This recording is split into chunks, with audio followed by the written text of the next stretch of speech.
I'm enjoying the fruits of my hard work. Nobody works harder than me inside the octagon, outside the octagon. I am a workhorse, so I'm going to enjoy the benefits of this life. I'm going to get myself a big mansion in Las Vegas. I'm going to get the soft top cars. I'm going to bring my whole team out. I'm going to spoil them and give them this life. Big steaks that size, we're eating every single night each. We're eating good, we're living good. It's human nature. Some people will sit and take positivity from that. They will look at that and take inspiration and inspire. It will inspire them to go and push for that. Others will shell up and critique it and be negative towards it. But one thing is for sure, those people will stay where they are. The people who take inspiration from it will rise up and also one day experience that life. So this is human nature. Some go one way, some go the other way. But I am enjoying my money, my hard-earned money that I have dedicated my life to. A lot of people are in search of the answer. A lot of people are in search of the answer, thinking that their surroundings are not good. But I was never like that. I always believed in where I came from. I always believed in my team that we were the best, and I was right. You know, people leave their coaches and go to new gyms, and it's a sign of a weak fighter to me. It's a weak mind, and it will be shown somewhere down the line that you have a weakness in that. But for me, I have a bulletproof team, a team from day one, and that's a benefit for me. I take confidence in that. One thing that I really admire about you that I think a lot of people might overlook is that, you know, you have all these new riches and these new deals, Reebok, Monster and all that, but I really admire your relationship with your girlfriend, because what I find very interesting, she's here, she seems to be a big part of your camp. You flaunt your wealth and all that, and you should be proud of it. But someone who is of your stature, a young guy, you can have whatever you want, right? The world is at your fingertips. And someone in your position might have a girlfriend of many years, but they might keep that quiet because you want to portray a certain image. You flaunt your relationship with your girlfriend to the world as well, tweets and stuff. It seems like you're a very happy man. I think that's, in this day and age, you don't see that. Do you get what I'm trying to say?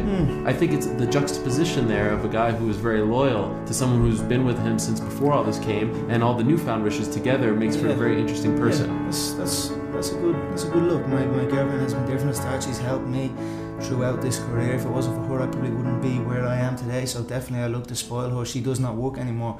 I essentially hired her to the business, but she works for me now. So it's, in what capacity?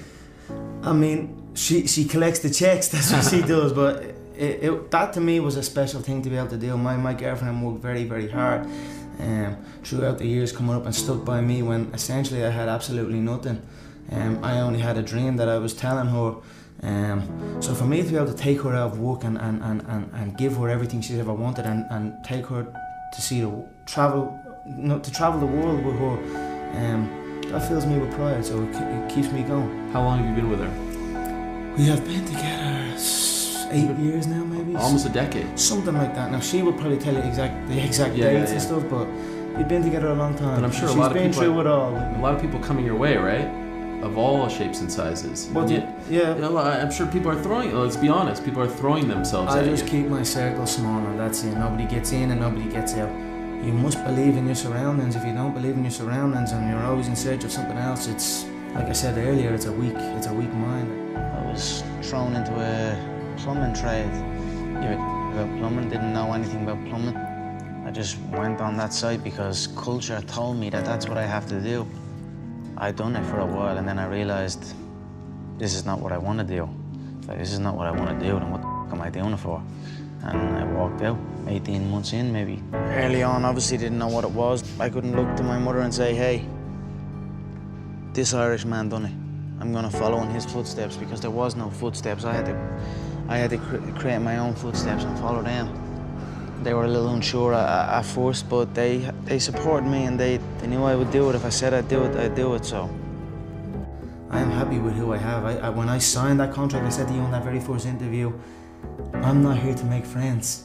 Some people come in and they want to be part of the UFC, and they want to be with, you know, they want to get the top nutritionist that's a UFC name, or the top strength and conditioning coach, or the top pad man, or the top team. Or I came in looking to conduct business, not looking to make friends, bringing my team on and taking over, and that's what we have done. So I suppose that's probably different than anybody has ever done it before, which which makes it interesting to people watching, I suppose.